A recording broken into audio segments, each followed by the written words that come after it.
Hell yeah.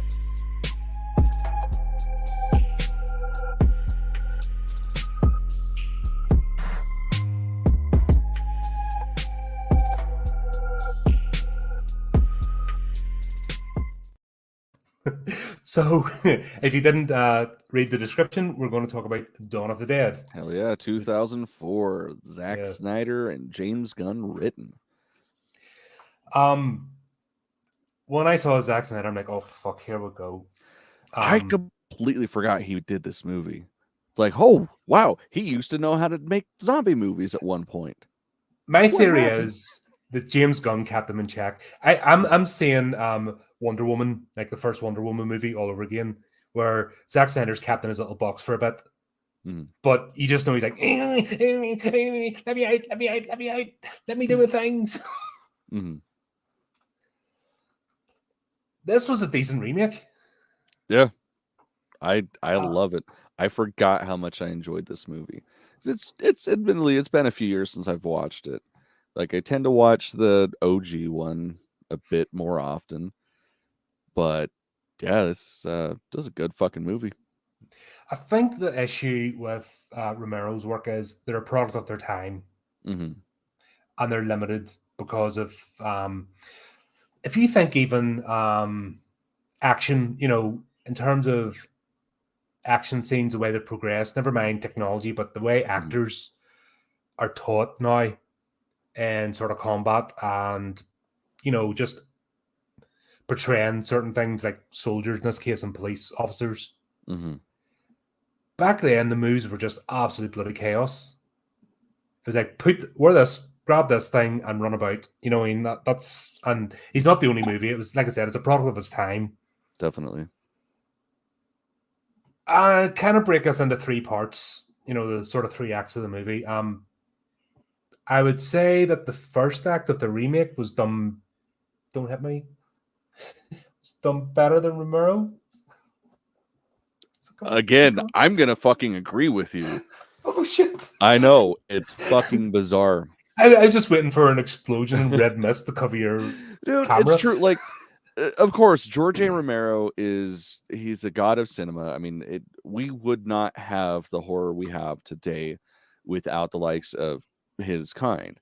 Absolutely Um, not. No, but nobody will ever take that from him. no, but this movie it has better pacing. Like even just the opening, like getting to the mall, everything with that versus the first one, it's just so much smoother and it makes more sense. Yeah, because in the original, it's absolute bloody chaos. And, Hmm. and the original, it opens up and it's already begun. The zombie Hmm. outbreak's begun. It's on the media. The the news networks being the news network and just completely falling apart was interesting. Hmm. It was the bit where they're just randomly clearing out a house, and that whole scene with the police and the soldiers, and because he's a social commentator, of course you have the uber racist just letting rip and going nuts. Hmm.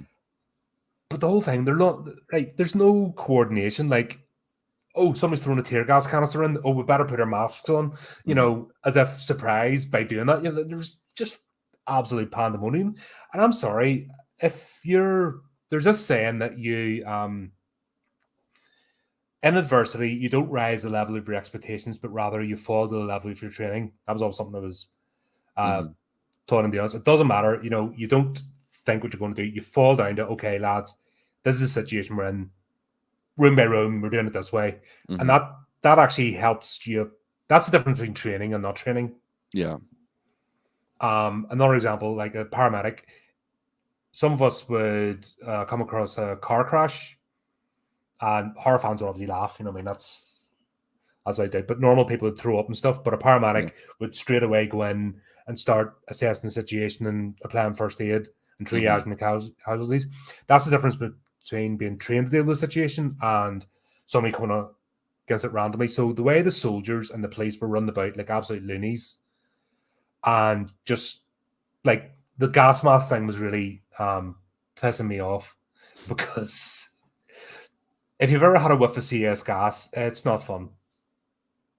And you don't just go, oh, better put my mask on. Once that seal is broken, you're fucked. Shit. That's it. You know what I mean? Once that shit gets in, you're out of commission. Especially if it's military grade, CS, and it's in an enclosed space like that was, the canister, you're not...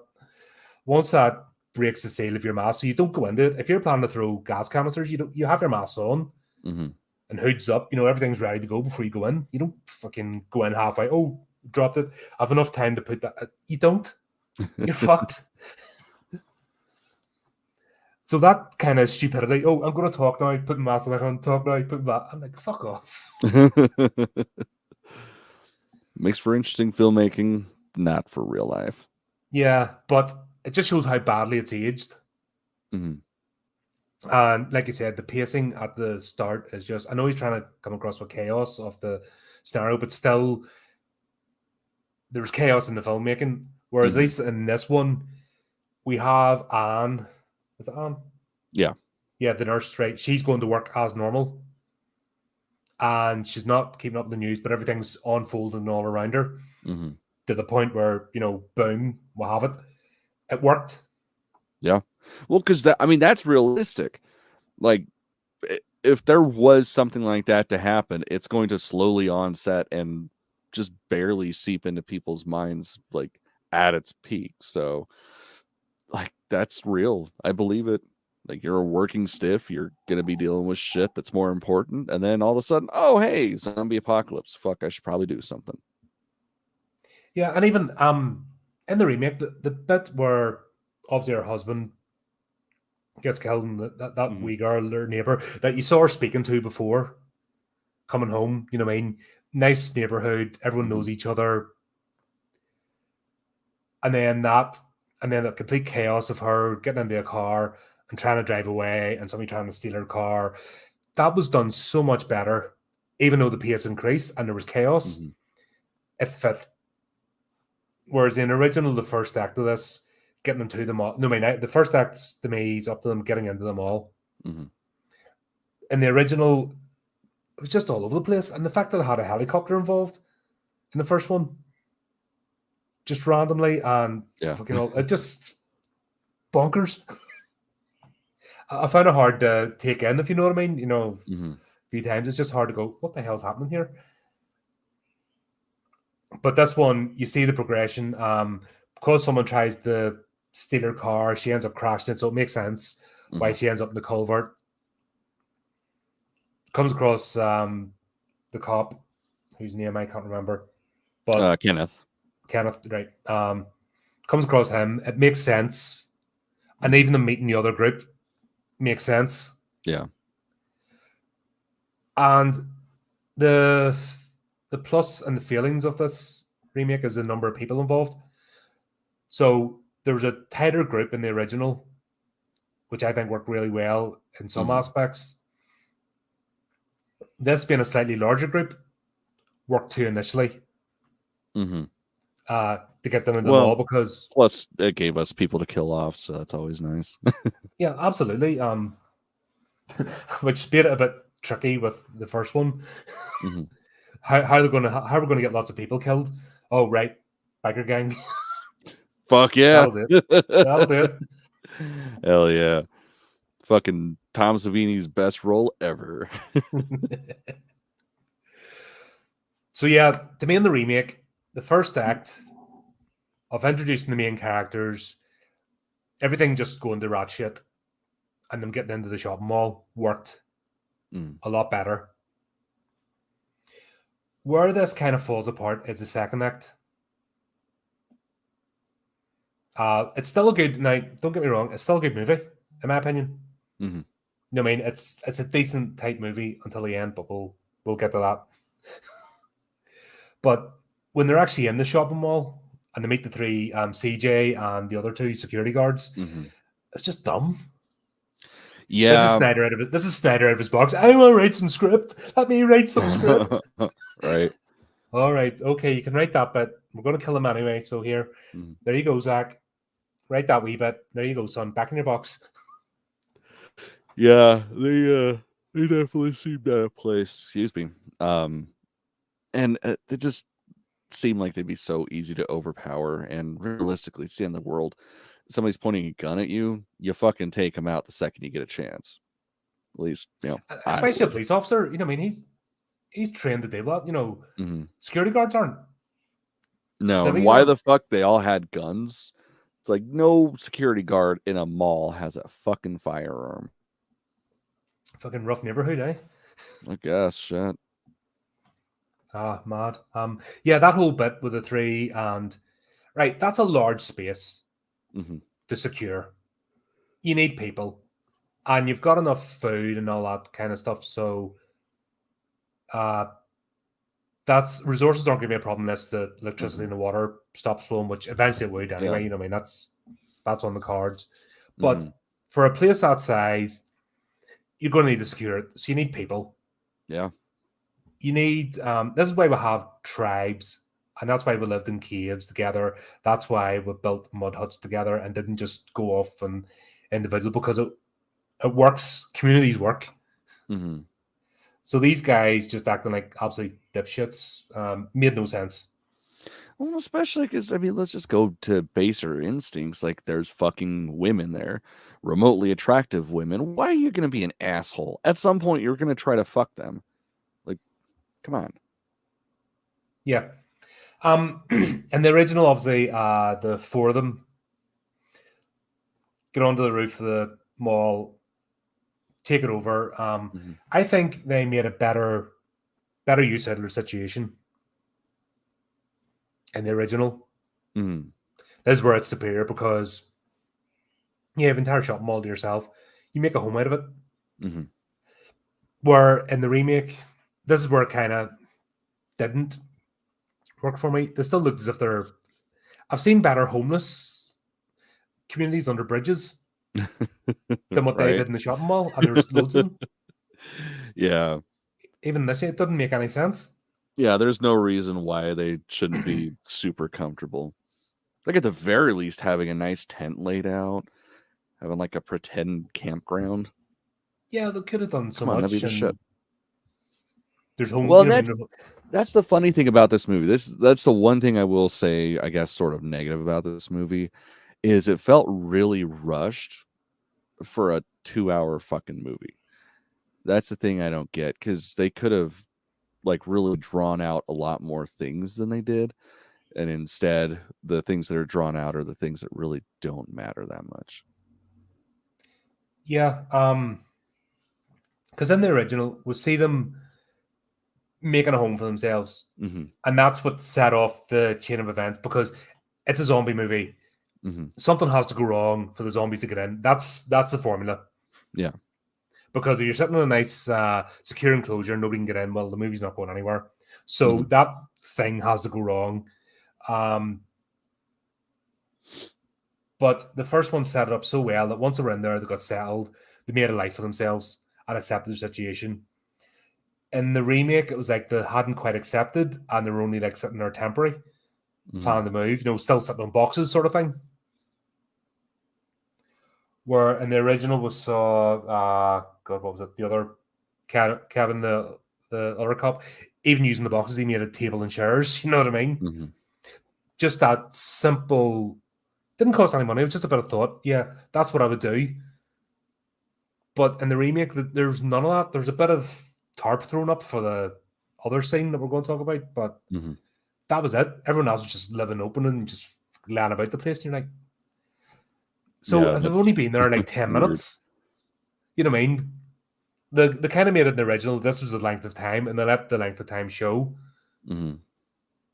In this, it felt like this is all happening in the space of 2 days, Yeah.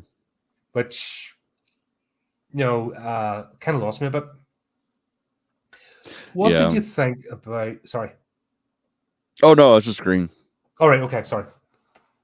I thought you were about to say. I'm like, whoops. No, no, Give that's him not a chance.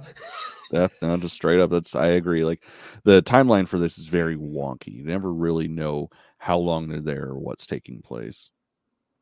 Yeah, it's very strange. What did you think of the introduction of the truckload of new characters?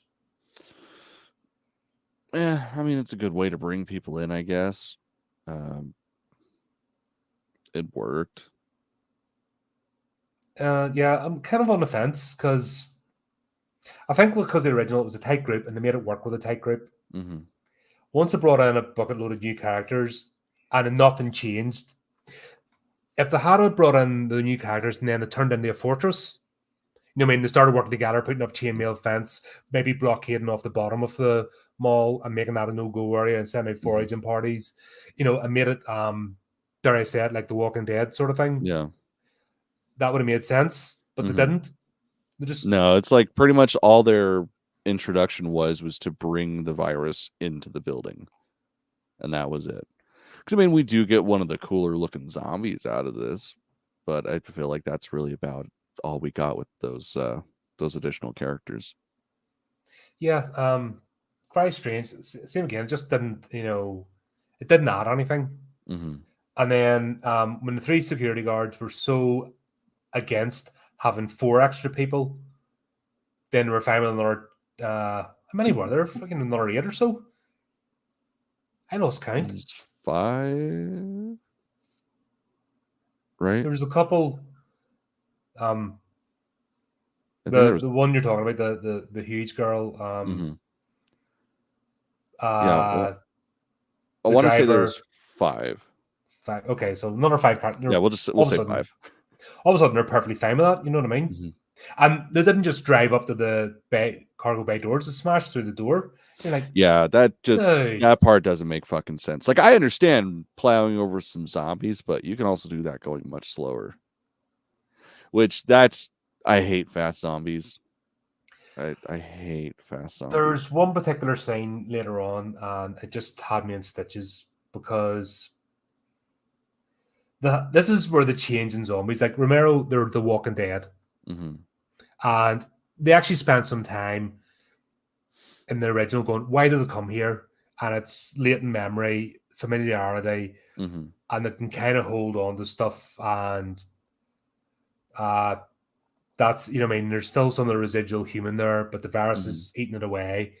They're automatons, but that was the frightening thing Romero brought about the original shambling zombie was that they didn't stop, and they didn't have pain awareness or awareness of threat. They just sensed the living flesh, or the. I actually think Return of the Living Dead did it better when they talk about the brains and how they need the brains and it hurts and communicate. But they were kind of touched on it with the original Romero version that why are they here, and they're kind of shambling through like memory lapses, and then eventually that's starting to disappear the longer it goes. But they don't stop. These ones are kind of running about, stopping, starting. And there's this particular scene where they're running to the bottom of the stairs and then they do this. Yeah. Because somebody's garden is like, what the fuck? It's like, what the hell's going on? Oh, we got a guest. We have Adam. Hey, you know what? We're all in agreement. It's fucking weird. This is so bizarre. That's what I'm saying. It's a good remake. It's not a horrible remake. We've done some horrible ones like, oh, what the hell is this? Yeah. But it's just so like strange in certain aspects because the most of the story was tight. I feel, but the second part in the shopping mall itself just fell apart. It just doesn't work. And it was so much potential. If they had just followed the beats maybe from the first movie, they'd have been golden. Yeah, like I said earlier, I mean, it just felt like it was a bunch of just stuff. Like there was no real story. It was just setting up ways for people to die, which I'm fine with. Yeah, I like cool. that. But did it need to be 2 hours to do that, though? Yeah, for an hour and 49-minute runtime, like there should be a little bit more story. Yeah, it's already setting like an hour 20 minutes would be fine. Setting people up to die quickly, cool, all for it. But taking that length of time was just, fucking Zack Snydery, yeah, that's him all over. I think James Gunn keeping him in line. I think for most of it worked, or else this would have been much worse. Yeah, I mean, look at Army of the Dead or whatever the fucking last one was. I couldn't get past the intro. Dude, that was I couldn't get 3 past it. hours I will never get back. It's Well, so fair play bad. to you for making it through because I couldn't. I give up. I just saw your typical fucking Zack Snyder exposition shite at the beginning. At least that's he waits to the end of the movies. He's probably told, right? You can have your bit at the end of the movie when everyone's watched it, but I really don't like that man. He's a nurse. What did you think? The setup for the birth scene, because we had Andre and God, what was her name? Judah, the married Where couple. the shit is it? Luda. It was a name I'm not familiar with. Andre and Luda. Yeah, So that they're the sounds right. married pregnant couple that basically came in at the start. Mhm. Well, and it's great because it's a movie, as soon as you see her, it's like, oh, we're probably going to see a zombie baby, and that did not disappoint. But the setup for it was very odd because, like I said, they're the only ones that actually threw up some tarp. Like everyone else wasn't even organized in the bedrooms or anything Yeah, of and the I sort. Everyone was didn't. just hanging about in a room, that's what I'm saying. I have problems with the second act. Well, I never really considered until just now, like, where the fuck did he get those tie down straps? Like, he has like actual restraints for her from a psychiatric ward. Yeah, it's like I didn't see like a kink store because those aren't like the kind you'd find at like some No, they're goofy industrial shop. Like those fucking are some psych actual ward type like shit. yeah, like the kind of shit you strap a motherfucker down with because they're crazy. And right, they're all in close proximity to each other because there's no setup of them, building or even even how to use the shops as individual housing units for their groups would have made sense, but there was none of that. So the only people that have sneaked off to the side is Andre and Luda. And Andre's the only one that's put up with tarp. Now, Anne's a nurse, and she's been looking after them. They've already had an infection. And she just looked like one giant prosthetic. You knew what was going to happen. But still, they had the experience of somebody infected coming into the group. And they had to be wary of people getting bit. And, oh God, when she gave that speech, remember we're going to shoot the guy in the head because he got bitten? And she gave that fucking pretentious speech. It's like, it's zombie apocalypse. You got to kill him. Fuck. Yeah, but also, I wouldn't mind a bullet to the head rather than going around like one of them things. Yeah, absolutely. Oh, right. I'm going to slowly lose my marbles and maybe be inside there as my body shambles about and don't know how much is me in there while something else takes over. Yeah, bullet to the head, please. I'll have one of those. Please, yeah. Thank you very much. Oh, we'll take 2 just to be safe. Both movies, they fucking need to work on their body disposal fucking techniques. I mean, hey, it works. Just throw it over the side, whatever. But it's still going to be there and fucking things decompose. Once again, especially the second movie has no excuses because they have a larger group. So they could set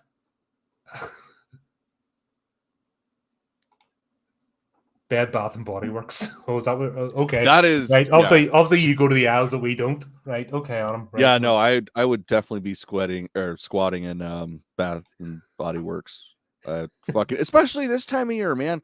You got fucking vampire's blood. You got ghoul friend. Like it's gonna smell delightful in there, and you'll have all the hand sanitizer, all the soap you need. I mean, that's where I'm going. Yep. But body disposal, right? Before we get to the birth scene, we'll do that in a minute. Let's go on a wee tangent. In the first movie, they're actually very clinical about it, picking them up, and then they put them in the fridge with the fresh food, not the freezer. The fuck? Yeah, that just makes sense. Like what the hell? Yeah. And also, why aren't they moving that like the meat joints into the freezer unit? Maybe it's just me, a wee bit of a food preparation background, but you know what I mean? You know that stuff's going to go off, even though it's vacuum You mean sealed. common sense background? Yeah. Fucking, cut them joints into segments and fucking into the freezer. So you're going to have long, you know what I mean? Think if they're thinking long game, why do they? And you don't dump a fucking bunch of zombie bodies. But God, who was it? Joe in the first one died. It's the most iconic scene of any zombie movie is him in the bed You know, that image has been used forever in movies. Like, it was one of the most iconic scenes Romero created. But to bury him in the wee fucking plot, like they even took the time to bury him in the mall itself. That was thinking, but these other guys just fucked them over the side, not thinking, oh, these are going to rot and fucking flies and bloat and shit Right. and disease. Like, and they've got a nurse who knows about aseptic technique Yeah. and fucking disease prevention. Because she's already talking about, cleaning out wounds and giving people, you know what I mean? Fuck off. But meanwhile, all this, and then you've got fucking Andre acting suspiciously, taping up part of the fucking thing, and don't come in here. I know you can't see my pregnant wife. Yeah, Well, totally they've already being had the suspicious. conversation about shooting people in the head for being zombies or about to turn into one. Not suspicious at all. And then it's right at the very end where she transforms and gives birth. Oh, something's going on. Duh. Like, none of these people deserve to survive. Let's be honest. No, none of them. Like, that's kind of the rubber stamp on. You need to go. That level of stupidity and not, especially in a heightened situation, not being aware of somebody's fucking strapped to a bed, moaning and crying 24 hours a day. Yeah. When it's pretty quiet in that mall anyways, because that happened before the zombies broke into the mall. Yeah. So yeah, I don't know how the fuck they didn't hear it. And they're all in the same room, in the same sitting on boxes. Right. So it's not as if they're spread out around the mall. Well, yeah, they're all fucking next to the cafe bar, all sitting on boxes. Like, what the fuck? So, hold on. I'm just taping up this area for our privacy. Yeah, right. We're having a look. Right. Well, and especially Anne, or Anna, she's a fucking nurse. Why wouldn't she be in there? Like, oh, she sounds like she's either in pain or having a child. I should probably go over there with my medical training. Yeah, but sure. Yeah, it was a fun scene in terms of practical effects and gore and horror. Yep. Her giving birth to a zombie baby, just brilliant. And him sitting cuddling. You just knew. You just knew what it was. Fair enough. But the whole setup for that just had me slapping my head multiple times. You can kind of see the red still there. Where I'm just like going, dough. That was from last night. Oh, man. Then we'll go into, this is where we're starting into the third act, because that kind of finishes off the second act, doesn't it? Yeah. Where things are going to go wrong. I'm in two minds. Because in the original, the way they set up for the break-in made sense. You had an external force. They were going to ride it out, but then because we had the payoff that we've seen them build their home and they build their life, and then having these arseholes come in and tear it apart, set Michael, the original Michael, over the edge. Because he's just like, that's my home. It's our home. We built this. We took it, and fires a shot, which kicked off everything. That made sense. Yeah. And this one, not so much. There was a power outage, wasn't it? That's what kicked the whole thing off. There's a power outage, and then zombies have got in. And then that's what is at that point they found the dog? Chips? Yeah. Yeah, because he's in the parking garage. Yeah, so they go down, and then zombies are coming in. Like, oh, right, we'll have to get out of here. We'll have to talk about Chips. Because that was such a tease. Because you knew he's literally dangling the dog to go, I might kill him, I might not. I might kill him, I might not. You just have to watch and see. I hate that shit. Fuck you. And then, of course, we get the scene where he goes over to, what was it, Andy's building, I think? Oh, yeah, we haven't even talked and they're about like roping him down. It's like, no, he'll be fine. Zombies don't give a shit about dogs. And the whole time it's just like, oh, God, I swear to God, if anybody eats this dog, I'm fucking turning off this movie. Yeah, if I had done that was it. I was fucking done. But yeah, we didn't talk about Andy. Andy was the interesting development they brought in this. which I kind of liked. Well, it's like between him and Kenneth, like those were the two characters that made sense and actually had their head on straight. Yeah, and that they got the whiteboards, writing the notes across, using the binoculars. They're then building a bit of community. Just we're in this shit. How do we get through it? Playing chess, and then actually because he's in the gun store, they're playing Pop the Zombie, which was really fun. That was a fun scene. Yeah, because I mean, why wouldn't you do that? Absolutely, like that's called making the best of a situation. Now we got more no scenes than we did in the entire time they're in the mall. Do you know what I mean? Those brief scenes, and that's what they could achieve 20 minutes off this movie, because those brief scenes we got more of them accepting their situation, making the best. And you also got an idea of time scale. Yeah. Because they'd actually got to the point where they'd nicknamed the zombies going around the parking lot. And it actually had that much of a rapport that Andy knew who they were talking about. Yeah, that shit was so funny. And that was just that was enough to give me an insight of the time scale, but the stuff in the mall didn't make sense. That's where the kind of ties up. But then Andy's up, he's hungry, running out of food. Makes sense. So they have to get stuff to him, and that's where the whole scene with Chips comes in.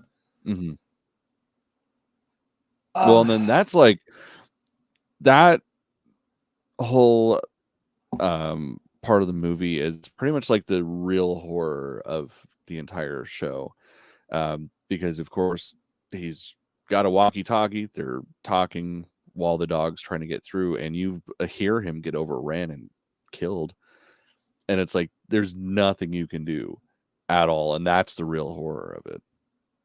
Yeah, and that's I mean, they've accepted the managing those couple of scenes to build a rapport.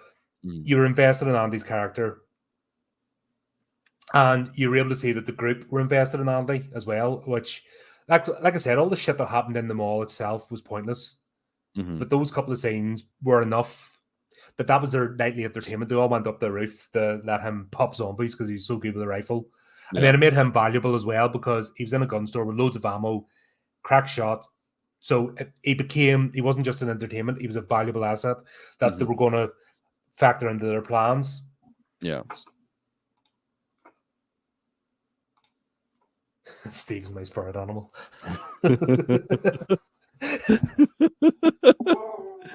That's fair. Calypso agrees. But yeah, but you know what I mean? The managed to do that in a short period of time, so all the exposition was kind of wasted. And that's where I think the whole James Gunn, Snyder, bouncing off each other and kind of in polar opposites, because they're both big ego, let's be honest. Yeah. Big ego directors in their own right. And they're both in charge of certain elements of this movie, and you can kind of see where they're grating against each other. And it still worked. And then we had the scene. So in the original movie, it's when the biker gang arrives, and that's the whole, oh shit, Fortress is broken. We got to move on. Because you could, the movie has to go that direction.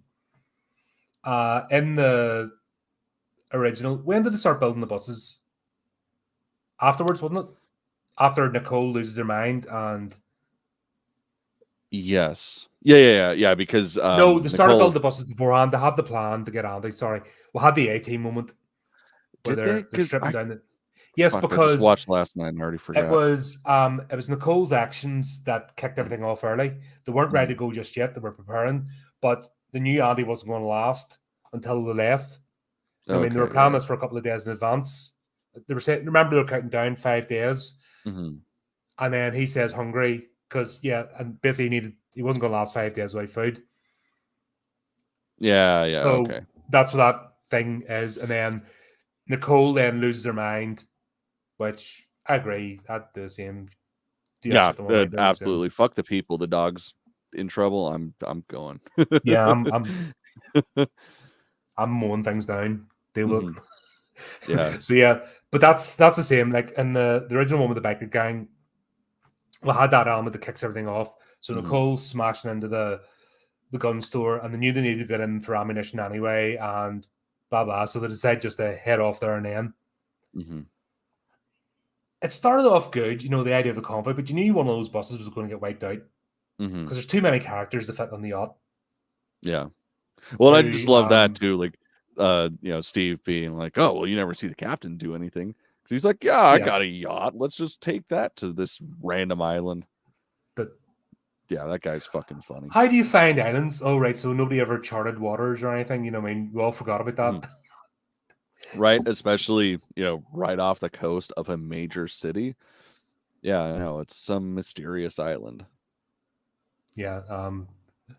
Sorry, just coming from an island nation where everything you get by, what I mean, you've actually, even back in the old days, it used to be easier to travel by ship to places than by road Hmm. or flying. Still now, like we go between the British Isles and the various outlying islands, it's all by ferry and ships, and we use them like buses. Even here in when you go down in central London across the Thames, you've got like Uber ferries. Hmm. So you know what I mean, because it's easier to traverse the river Yeah. and go from one end to the other than drive. So you've got like these big taxi boat bus things as well, and just seafarer nation. So maybe the idea of people going water, scary water, what? Steve was the only irredeemable character in this. Like he was just an asshole from day one to Yeah. day end. Yeah, it was funny. He was the comic relief, but at the end of the day, it's like, yeah, you just kind of want to punch him in the face. Yeah, that was it. And you're just like, he's that one character, and that's the thing. Maybe other franchises don't get. In horror movies, you have that one character, right, and they're designed to wind you up. Hmm. And what to do is to tease their death. You know they're going to die because they're not going to be the final girl or final bloke. You know what I mean? They're not coming out of it, but it's when. And any decent horror movie director that knows his stuff or her stuff understands this character. They're there to piss you off, and you're just Yeah. waiting for their death scene. But it's like, I'm going to give it to you. Not yet, though. Not yet. Wait, bitches. And you know when you're getting dangled, strung along, that you're in a good movie because you're like, come on, kill him now. Right. But just funny, like it just didn't go shit, just yeah, I'm gonna be an asshole and all this, and the part was that he had the boat, like they're going to a marina and there's no other boats, keys or ways that I don't know, but it worked, But like I said, he's just that character designed to wind you up when he's gonna get to the end. And that's where everything just kicks off. Then the two buses just crash out. It was funny the way they were all happy with their chainsaw tool thing. Yeah. Look at this, and we can do this. Brr. Like, I did a And clever how thing. that was so romantic. It's like, oh, look at this chainsaw. Let's make out. I mean, to be fair, if I gave my wife a chainsaw, she'd probably make out with me. So I get it. But yeah, it was just so weird that setup. Just and then it just turns into a straight out action flick. Yeah, it's very much that's the Zack Snyder stamp. Yep, that's what I mean. He's been sitting in the box. I want in my box. I want in my box. Okay, you can do this, but this is why you're brought in because you do the visual blowy up stuff best. Right, there you go. You have that bit. Yeah, the second bus where they actually end up accidentally chopping each other up into bits with a chainsaw. That shit's so goddamn funny. I was fucking love that. I'm just like, wow. But you knew one of the buses had to go. There's too many people for the yacht. And no way does any movie have that many survivors. It's not a TV series. Yeah. So yeah, one of them buses had to go. And go it did in such a spectacular fashion. But of course I had Steve on it, so they had to go back for it. They couldn't just leave it because he had the keys. But yeah, it was so hilariously over the top and well done. And when you think about that middle act that kind of went nowhere apart from a few bits, and then this just went full steam ahead, it was brilliantly done. Yeah. Kind of brought you back into the movie again. Well, and then the nice part is like once they actually get to the boat, you think, okay, they're saved. They're going to go to this remote island. You start watching the credits and realize it's not a happy ending. They all get taken out. So good. Right. And it's just so funny too that it's told through the lens of Steve's sex camera. So we get the little glimpses of him banging some chick, and then like them cutting over on the tape to what's going on. So good. To me, that's a minute. The only way I can describe, because this is a reasonably tight movie, apart from the bits we talked about, it's a reasonably tight movie. You're not struggling to get through it, especially when you get to the third act, because everything picks up in pace enough, so you kind of forget about the second act. So it worked in that respect. Right up to the minute where Michael makes a noble sacrifice, and you hear the gunshot, and then the best way I can describe that point onwards, just boom. It's pretty apt. It just transfers into fucking Rob Zombie movie or found footage attempt. It just turns into something completely else and daft as fuck. See, I just find it as like it's the bow on the present to let you know that it's done. Like there's not going to be a sequel. These people are fucking gone. No matter what they did, this was the end for them. I think it was the way it was it's goofy, presented, but I liked it, and I love having stuff like that. You know, because of course now we're in the days of post-credit scenes from Marvel, so you watch all the credits so you can see a 2-second scene.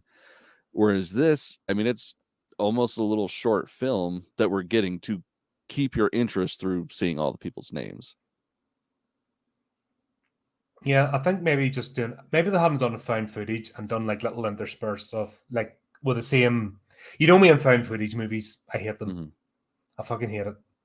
I just hate that. Oh, but have you seen found footage 3D yet? No. You gotta see it, man. I know you keep saying I saw it on Shudder, see it. and I'm like, oh, I have to. I wanna.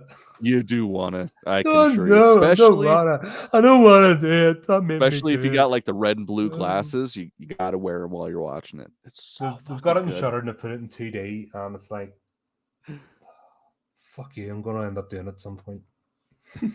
Oh my god. Gotta do it, man. It's fucking good.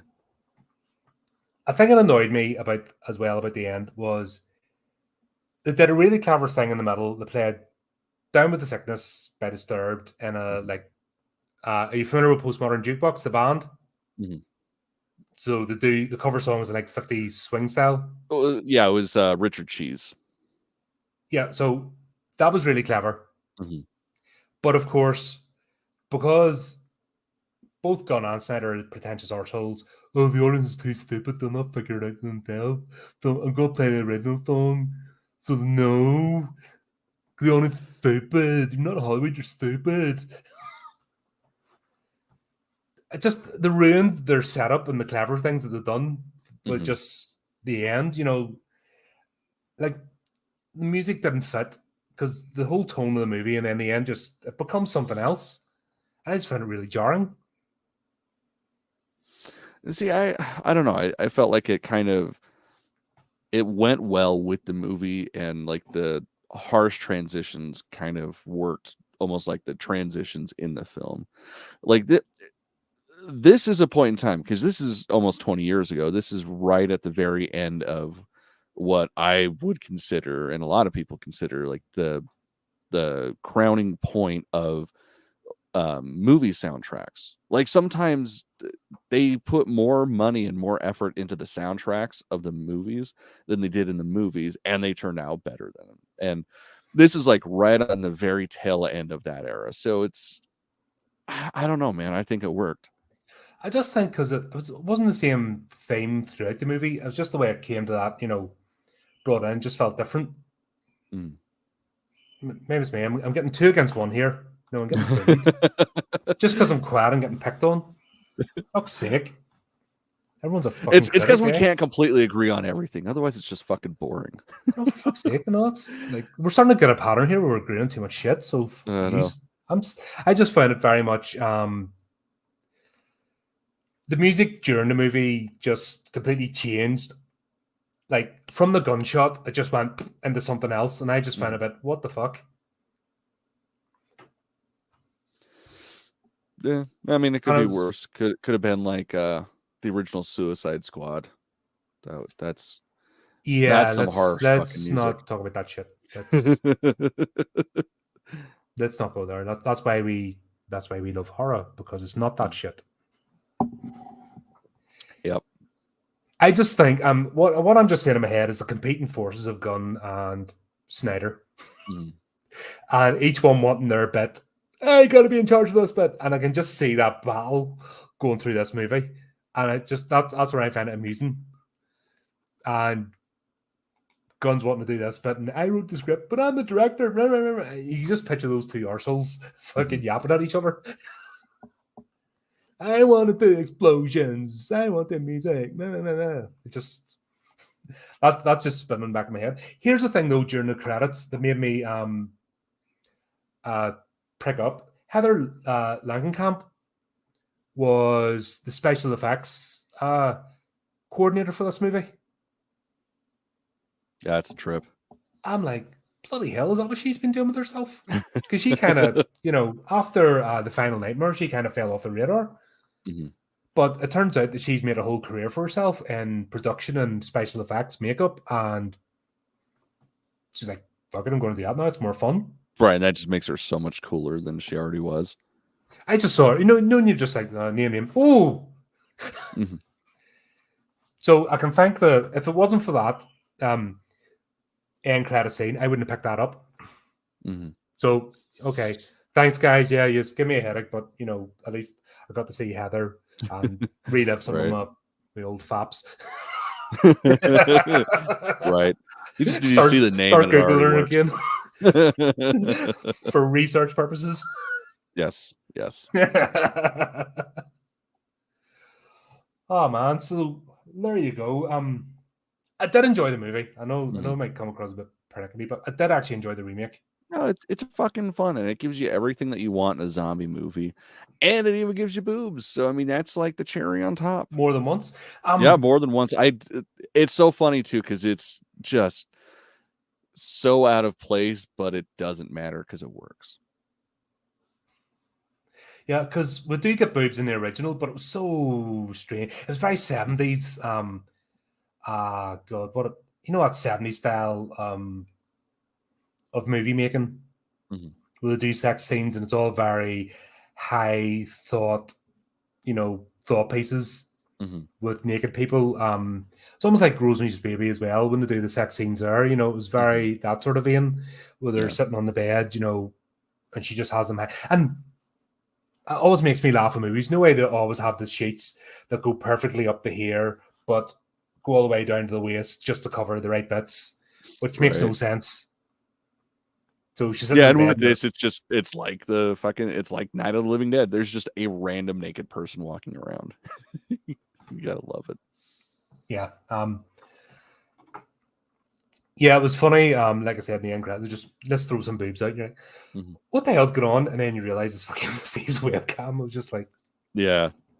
But they tried to make it found footage, which made me, if I had have just been holding that and just did the scenes as normal, I'd have been more on board. But hey, that's like I said, for me, it just sort of seemed like a separate short film that was related. So, like, I bought it. It made sense for me. Yeah. But this, just in conclusion, because I did enjoy this movie, despite some of the words coming out of my mouth. I did enjoy it. I don't think it pissed on the original. No, not at all.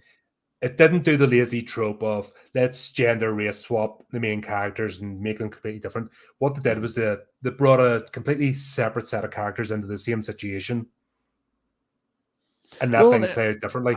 I feel like doing that with a remake of a Romero flick already is fucking stupid, because George Romero would cast outside of the typical Hollywood confines. And it was never really like at least early years, it was never an agenda or anything like that. It was just like, oh, I went with the best actor for the role. It just so happened to be X, Y, or Z. So to take that's already progressive and swap it, it's like, cool, we're just gonna get a bunch of Klan members in this or something. Yeah, what the fuck? Yeah, it'd be fucking stupid to try to do that. Back to my original rant. Right, you fucking idiots, stay out of horror. We have had that sorted for fucking decades. Fuck off. Yeah. Go and fight me other franchises. Do your stupid shit there, but stay out of our lane. We're sorted. We're good. Yeah, because there's no being progressive or being forward. It's just horror encompasses everybody. So why wouldn't you see representations of everybody in horror? Like that just wouldn't make sense. Yeah, so it will. In fact, there's probably a fucking movie out there, Clans versus Zombies. There probably is a movie if we look it up. Probably, and I want to watch it. Yeah, and I'm going to hunt and do a review on it. Fuck it. Do you know what I mean? Yeah, actually, you know We what? don't give a shit. I'm gonna look it up. We have been free from the constraints. And fuck, I just laugh the way Hollywood preach at us about the stuff that they have done, telling the customers that we're the bad people for shit that they have done. It's like, fuck off, you dickheads. But yeah, all in all, good movie. The kept it in the same spirit of the Romero one, which was good. Because there's like we'll see what's in the future. We know what's in the future. And it's not a good place. So at least this one kept it in the spirit of Romero's original. And by refreshing it by bringing new characters into the same situation, we're not getting a rehash. The only problem with this is the second act. Because we're able to tell a compelling story with a few scenes, but there's a lot of fluff. Strip that away, and this would have been a really, really tight movie. Yeah, but all I'm happy with it. Yeah, it's one of those ones that, like I said from the beginning, like I just forgot how good this movie is, and yeah, it's. I will say, it doesn't. I guess it kind of has the same flaws as the original Dawn, where the higher the definition gets, the less it kind of holds up. Because I mean, I was watching this on Blu-ray on a 4K TV, and you could really see the seams on some of the makeup. But I don't know. With zombie movies, I feel like there's a bit of forgiveness when you can see the seams. Like the original Dawn of the Dead. When you see him eating the actual foam, you believe it.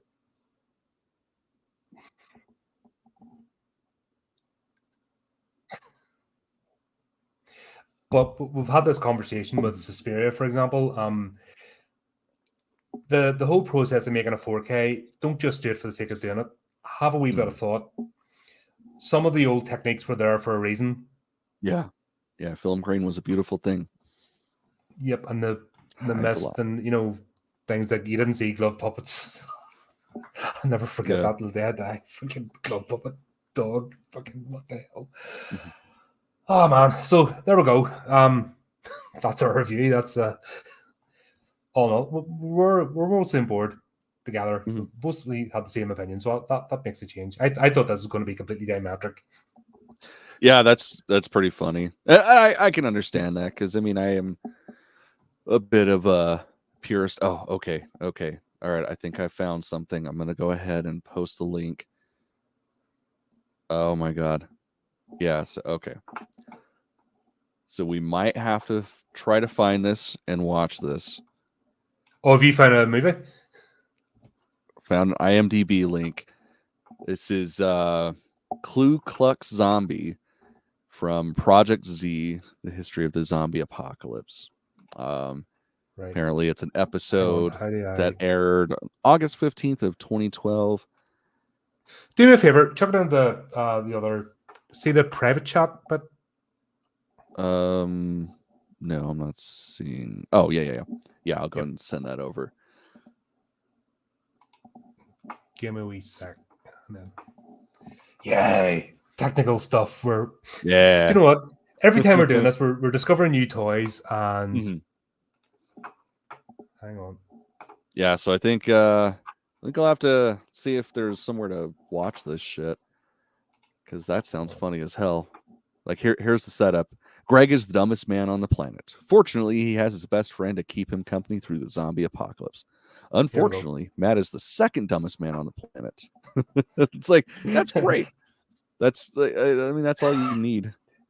Decides to milk a zombie for venom. Fuck yeah. Greg decides to play mad scientist, the KKK. Matt and Greg battle for their lives in this. Oh, hold on. Oh, this is great. Project Z. Is this going to happen? Is this happening? No. This happened. This was a TV series from 2012. If I could get my computer to work, I'd see where we can watch this shit, because I need to watch this. I don't even know how I fucking missed this.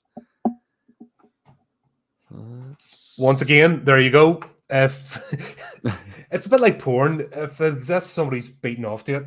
If it can be done, there's a horror movie made about it. You know what I mean? Mm-hmm. I mean, that's the way to do it. Oh, do you know what it sounds like? Do you remember that series, The Gooks of Hazard? No. Oh god. What the fuck? So basically, these two Asian guys were playing the Dukes of Hazzard, and then somebody's arms like good, and then they were doing they were playing with all the stereotypes. So they were getting wiener dogs and putting them in oversized buns and pretend to eat them while they're escaping from the. It's probably banned now. What is it? It's probably. Yeah. That shit wouldn't fly nowadays. Even Jesus. No, I mean, there'd be burning torches and pitchforks, but that was a thing that went on for loads of episodes. I think it was on YouTube. Funny. That's what this sounds like. Mm-hmm. It sounds like that sort of same. Yeah, can confirm. Looks like it was a man camp. I thought we didn't talk about man camp. I thought that was the first rule of man camp. No, you gotta vaguely talk about Man Camp. Gotta tease everybody. Subtly tease. Oh my god! Okay, it's on Prime apparently. At least this side of the pond. So I'll have to have a look. Yeah. We might be doing we haven't done a series in a while. No, that is different. Damn it! All right, I'm gonna get to the bottom of this. I'm gonna find this fucking thing because we need to watch this. We haven't done a series in a while. Yeah, well, I think we'll have to do that. Most definitely. Back to what I was saying, fuckers. Stay out of horror. We've got that sorted. We've already fucking done it 100 times. We've laughed at it. Fuck you. Right. And your manufactured fucking controversy. We can create our own controversy. Yeah. Thank you very much. Anyway, suppose we'll get this wrapped up because this could go on for about 9 hours. Yeah, definitely. Just falling down the rabbit hole and you listening to us go, oh, I want to watch that. Well, we'll do the after effect when we actually watch the things and we'll go through it. Then tell you why you shouldn't. But just want to finish up and say thanks very much to our September contributors for Horrorific Tales. JP Burns, Charles Welch, Eli Bales, W.H. Lockwood, and to finish off the month, we'll have Cody Exelberger. I hope I haven't butchered your name. There were Brianna's. I had to ask her how to pronounce her name because I butcher people's names like nobody's business. Yeah. But all fun. Once again, folks, do the share, the clicky things, all that good stuff, the commenty things. Keep an eye on the channel. We do tons of live streams for different things. We've got our weekly segment where we feature independent authors. We talk about movies. Sometimes we play games. This show's been going for 2 years now, and to date we have featured 93 stories, 87 authors, and I haven't counted how many movies we've actually talked about during the time. But we've been busy. Yeah, we try. we do. We try and keep this thing going, but if you don't watch and don't subscribe, then you're not helping us out. And how are you hearing this if you don't watch? That's what I really want to know. And how can we offend you if you don't listen? Right? You can't get offended if you don't watch us. I just can't wait for the cancel mob, and I'm just like, come on, bring it on, bitches. Right. Come on, fuckers. You said this, yeah, but did you see the time when I said this, this, and this, and this, and this, and this? And now what I'm going to say? Well, and I think it would be them just coming after you because I'm not safe to come after because I'm a minority. So I'm invincible. Or at least I'm from a half of me. tiny country of less than 2 million people, so meh. You'll get more minority than that, and people try to pretend we don't exist. Mhm. So there you go. Ah, God, man. But on a serious note, yeah, folks, please check us out. Share, get the word around. Get the word out as many independent creators as possible. Let's get their voices out there. Support the projects. Links will be in the description. All that good stuff. And until next time, keep it creepy. Keep Keep it it horrific. horrific.